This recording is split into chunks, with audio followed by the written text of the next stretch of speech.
Hola, hoy vamos a hablar del tema de disoluciones o también conocido como soluciones. Lo primero que debemos saber es que las soluciones son mezclas homogéneas formadas por un soluto y un solvente. El soluto es el que se encuentra en menor proporción dentro de la solución y el solvente es el que se encuentra en mayor proporción dentro de la solución. Tanto el soluto como el solvente se pueden encontrar en estado sólido, líquido o gaseoso. Y debemos recordar que cuando unimos el soluto con el solvente, generalmente la solución va a tomar el estado físico del solvente.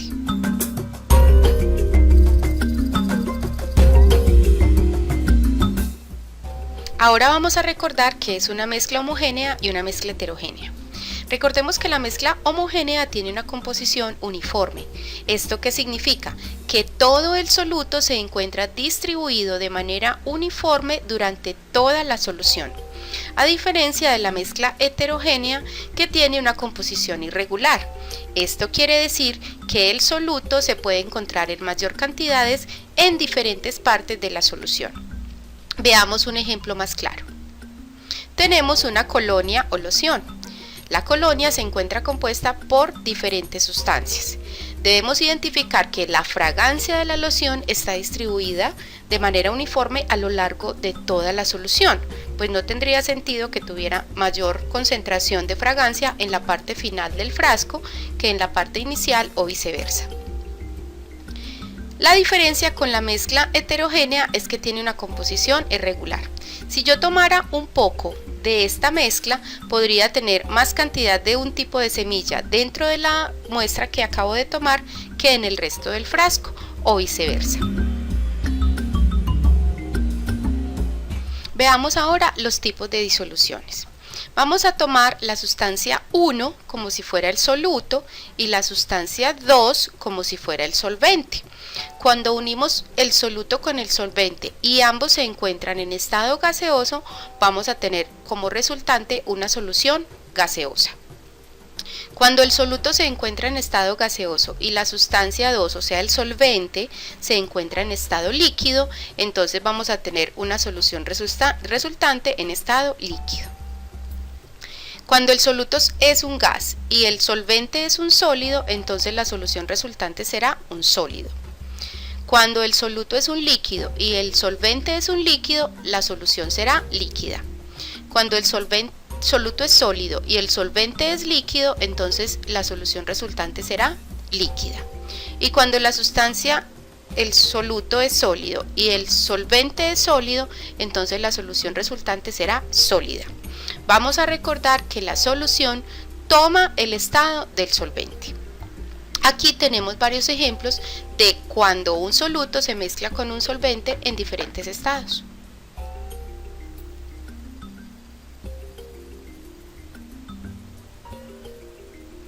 Veamos ahora los tipos de soluciones. Resulta que existen soluciones sobresaturadas, insaturadas o no saturadas y soluciones saturadas. En este ejemplo tenemos una solución sobresaturada. Aquí en el vaso tenemos una cantidad de solución y tenemos un sobrante que se conoce como precipitado. Una solución sobresaturada es aquella que contiene más cantidad de soluto del que puede disolverse en el solvente. Generalmente cuando hay una solución sobresaturada se me genera un precipitado. La segunda solución es la no saturada o insaturada. En este caso, la solución no saturada tiene menos cantidad de soluto del que puede disolverse en determinada cantidad de solvente. Y por último, tenemos las soluciones saturadas.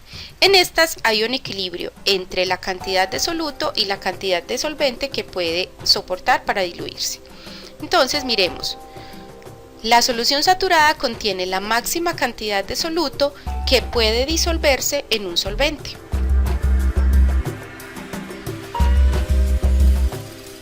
Veamos cómo se forma una solución. Es importante tener en cuenta que la interacción entre el soluto y el solvente debe permitir que haya ruptura de las moléculas o de los átomos que hacen parte de las sustancias que estamos mezclando. Si la fuerza de atracción entre ambas sustancias no es muy grande, entonces el soluto no podrá disolverse en el solvente. Eso significa que tenemos que tener fuerzas de atracción muy grandes entre ambas sustancias para poder separar las moléculas que hacen parte tanto del soluto como del solvente. En este caso tenemos un soluto, que es el de color amarillo, y un solvente, que es el de color azul. Debemos tener una energía muy grande entre el soluto amarillo y el solvente azul para poder separar las moléculas que hacen parte de cada una de estas sustancias. Esa fuerza tiene que ser mucho mayor entre ellas que la fuerza que tiene cada una de estas moléculas para hacer parte de esta sustancia. Entonces, la fuerza de atracción entre el soluto y el solvente me va a generar que haya una ruptura de las moléculas o de los átomos que hacen parte de esa sustancia. Al separar estas moléculas, entonces voy a lograr que haya una disolución del soluto en el solvente.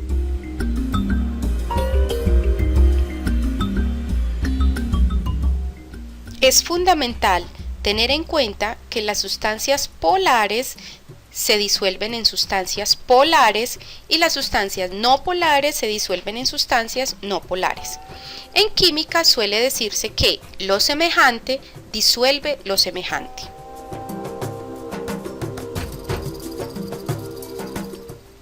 Ahora veamos cuáles son los factores que afectan la solubilidad.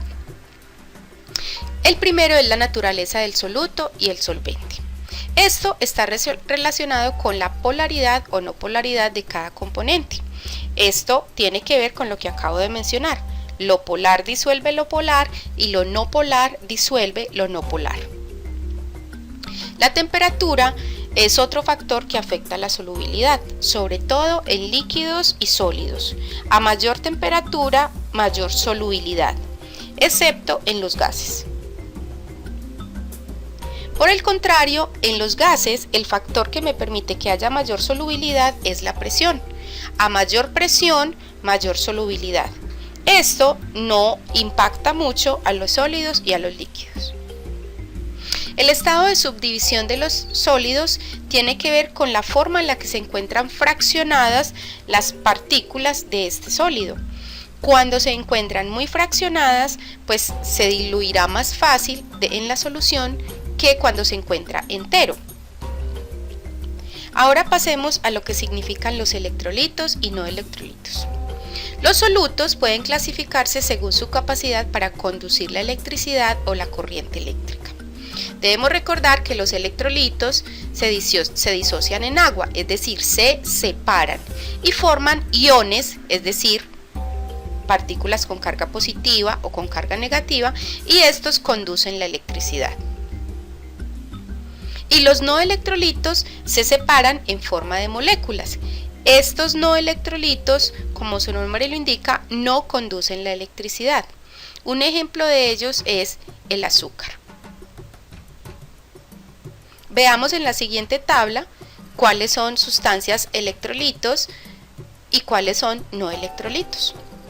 Ahora, existen electrolitos fuertes, que es cuando todo el soluto se disuelve en la solución, entonces habrá posibilidad de que pase más rápido y más fácil a través de ella la electricidad, y los electrolitos débiles, que tiene que ver con la separación parcial de iones dentro de una molécula. Entonces, algunos iones de las moléculas se separan y me permiten el paso de electricidad, pero obviamente no con tanta intensidad como en un electrolito fuerte. Ahora vamos a hablar de la concentración de las soluciones. Resulta que la cantidad de soluto disuelto en una determinada cantidad de solución recibe el nombre de concentración de la solución. Recuerden que para nuestra clase utilizaremos los corchetes para representar la palabra concentración. Y se representa de diferentes formas. En porcentaje masa-volumen, porcentaje volumen-volumen, porcentaje en masa, por partes por millón, normalidad, molaridad y molalidad. Vamos a ver cada uno qué significa. empezamos con el porcentaje masa-volumen.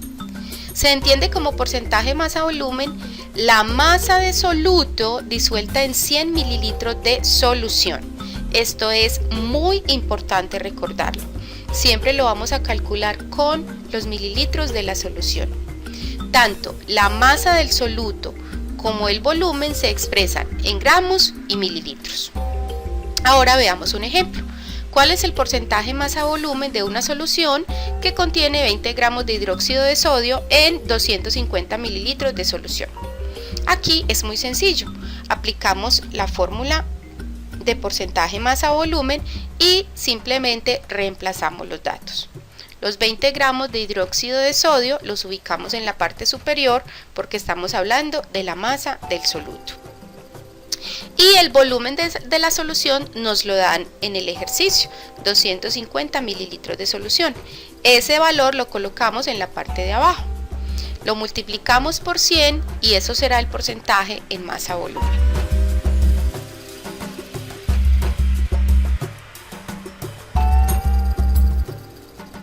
Ahora veamos el porcentaje en masa-masa.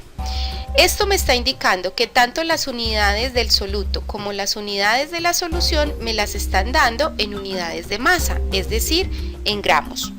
Esto se expresa la masa del soluto expresada en gramos por cada 100 gramos de solución.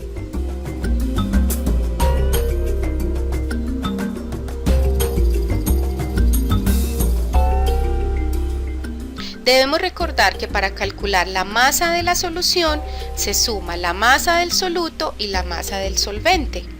Y arriba simplemente vamos a dejar la masa del soluto que generalmente nos la dan en el ejercicio.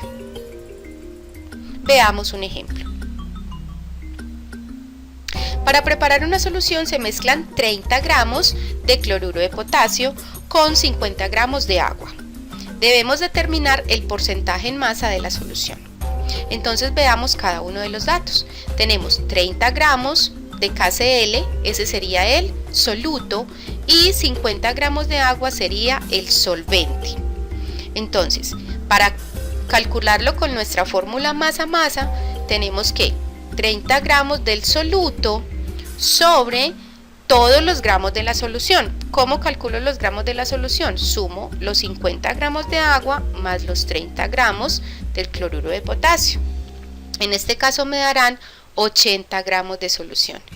30 dividido 80 me da 0.375, lo multiplico por 100 y el porcentaje en masa será 37.5.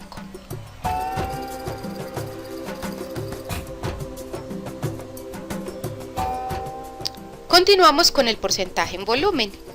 Esta formulita me está indicando que tanto el soluto como la solución me la están dando en unidades de volumen, es decir, en litros o en mililitros.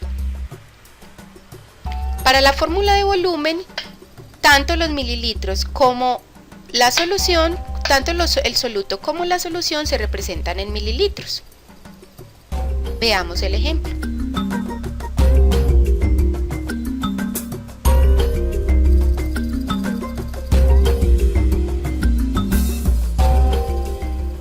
Aquí tenemos los 25 mililitros del soluto sobre los 125 mililitros de la solución, lo multiplico por 100 y ese será el porcentaje en volumen.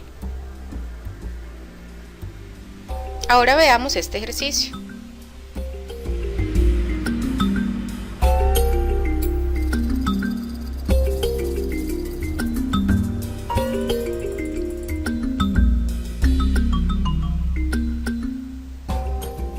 Ahora vamos a hablar de las partes por millón.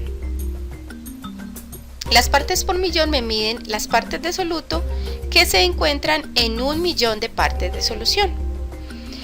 Las partes por millón las podemos expresar para sólidos o para líquidos. Para sólidos serán miligramos por kilogramo y para líquidos serán miligramos sobre litro.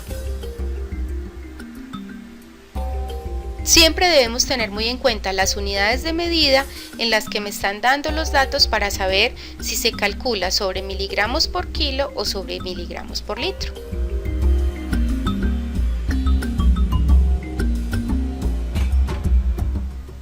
En el siguiente ejemplo nos dicen, ¿cuál será la concentración en partes por millón de una muestra de 350 mililitros de fluoruro de sodio en agua que contiene 0,00070 gramos de esta sal disuelta?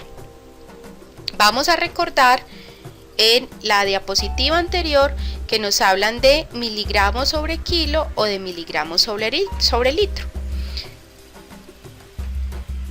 En este ejemplo nos están dando mililitros, es decir, unidades de volumen, y nos están dando unidades de masa. Por lo tanto, debemos utilizar la fórmula de miligramos sobre litro. Ahora, debemos tener en cuenta que si nos dan los datos en mililitros, lo debemos expresar en litros.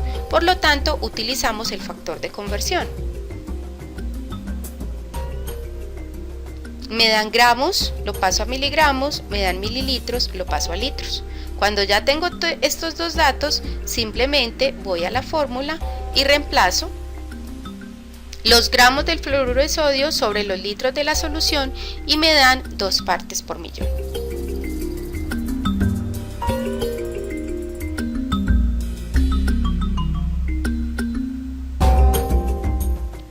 Pasamos a la siguiente forma de presentar la concentración, la molaridad. La molaridad es el método más común que los químicos emplean para expresar la concentración de las soluciones. Se abrevia con la letra M mayúscula y esta define el número de moles de soluto disueltos en un litro de solución.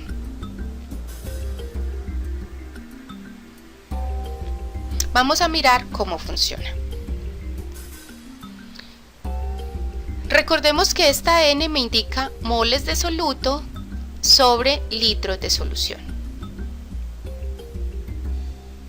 Vamos a mirar un ejemplo. ¿Cuál es la molaridad de 60 gramos de hidróxido de sodio en 0,250 litros de solución?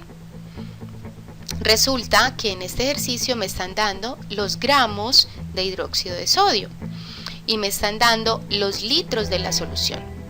Resulta que para yo hallar la molaridad no necesito la masa, sino que necesito las moles. Para ello necesito utilizar la fórmula de peso molecular. Entonces, determinamos las moles de NaOH utilizando el peso molecular del hidróxido de sodio y los gramos que me están dando del hidróxido de sodio. Cuando haya calculado esas moles, entonces ya puedo calcular la molaridad. Esta es la manera de calcular las moles de hidróxido de sodio. Recuerden que la fórmula es número de moles es igual a masa sobre el peso molecular del elemento o del compuesto. En este caso, el peso molecular del hidróxido de sodio son 40 gramos. Entonces, masa del hidróxido de sodio sobre su peso molecular me da un valor de 1.5 moles de hidróxido de sodio. Con estas moles puedo reemplazar en la fórmula y me da que tengo una concentración de 6 molar.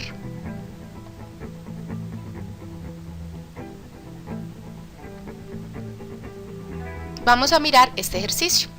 300 mililitros de una solución 0.5 molar de nitrato de plata se calientan hasta que se evapora toda el agua. ¿Cuál es la masa del residuo? Miren que en este caso me están dando la molaridad, me están dando los mililitros y no me están dando ni la masa ni las moles del soluto. Entonces, para hallar la masa del residuo debemos determinar las moles del nitrato de plata. Entonces, moles es igual a molaridad por volumen. Recuerden que el volumen debe estar expresado en litros. Entonces, 0.5 moles por litro por 0.3 litros es igual a 0.15 moles. Ahora, con esas moles es importante recordar que debemos utilizar la fórmula de masa sobre peso molecular. Para ello necesito el peso molecular del nitrato de plata. En este caso son 170 gramos. Para determinar la masa del nitrato de plata, entonces despejo de la fórmula 0.15 moles por 170 gramos mol me da 25.5 gramos. Significa que la masa del residuo son 25.5 gramos.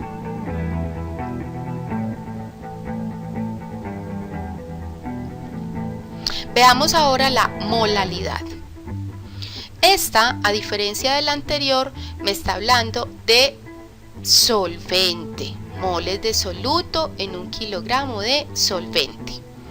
Es decir, aquí no tengo que sumar el soluto y el solvente para encontrar la solución. Entonces veamos un ejemplo. Si se disuelven 10 gramos de potasa cáustica en 400 mililitros de agua, ¿cuál es la concentración molal de la solución? Tengo 10 gramos de potasa cáustica y 450 mililitros de solución. Recordamos que debemos hallar las moles del soluto. Entonces, masa del soluto sobre el peso molecular del hidróxido de potasio, tenemos 0,18 moles. Vamos a recordar que la equivalencia en masa del agua es lo mismo que su equivalencia en volumen. ¿Esto qué significa? 1 kilogramo de agua es igual a 1 litro de agua. Por lo tanto, 450 gramos de agua son iguales a 450 mililitros de agua. Recuerden que es importante trabajar las unidades que me dan en la fórmula. Aquí me están pidiendo kilogramos de solvente. Por eso necesito convertir los miligramos de agua a kilogramos de solvente. Entonces, 450 gramos de agua equivalen a 0,450 kilogramos de solvente. Por lo tanto, la molalidad será las moles del soluto sobre los kilogramos de solvente. Ya habíamos hallado las moles del soluto, que son 0.18, las ubicamos acá, y el kilogramo de solvente, que en este caso es agua, lo ubicamos acá y me da 0.40 molal.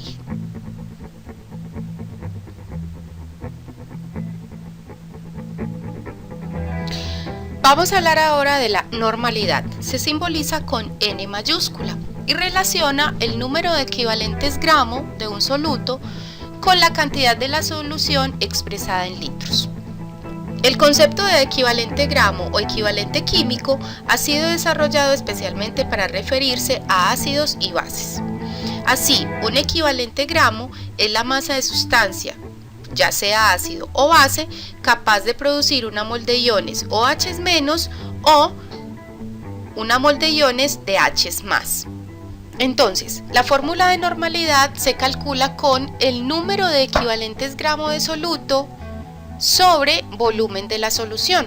Siempre que vamos a calcular el número de equivalentes gramo de soluto, debemos utilizar la fórmula, ya sea para ácido o para base.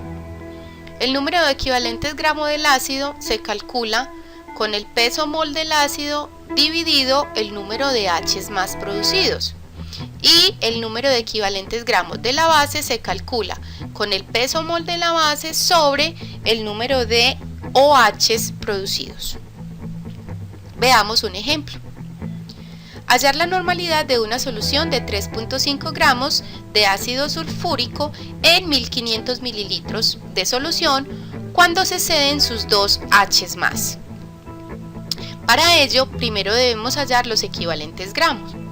Entonces, calculamos el peso molecular del ácido sulfúrico, que en este caso sería 98 gramos, dividido 2H+, que es lo que va a ceder el ácido en la disolución. Esto me da un resultado de 49 equivalentes gramos.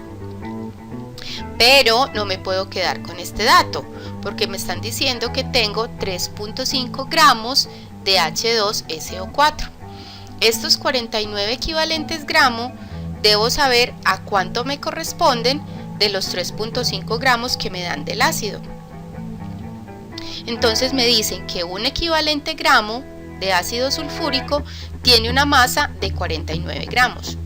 Entonces, ¿a cuántos gramos corresponderán? 3.5. 3.5 gramos de ácido sulfúrico me corresponden a 0.71 equivalentes gramos.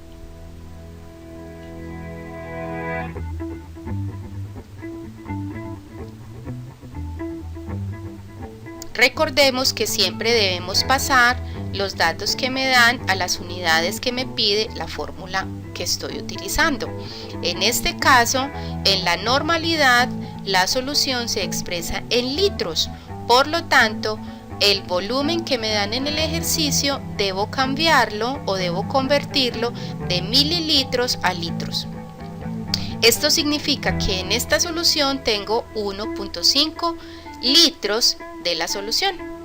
Entonces, reemplazando en la fórmula original tengo 0.071 equivalentes gramos de ácido sulfúrico sobre 1.5 litros, me da que tengo una concentración de 0,047 normal.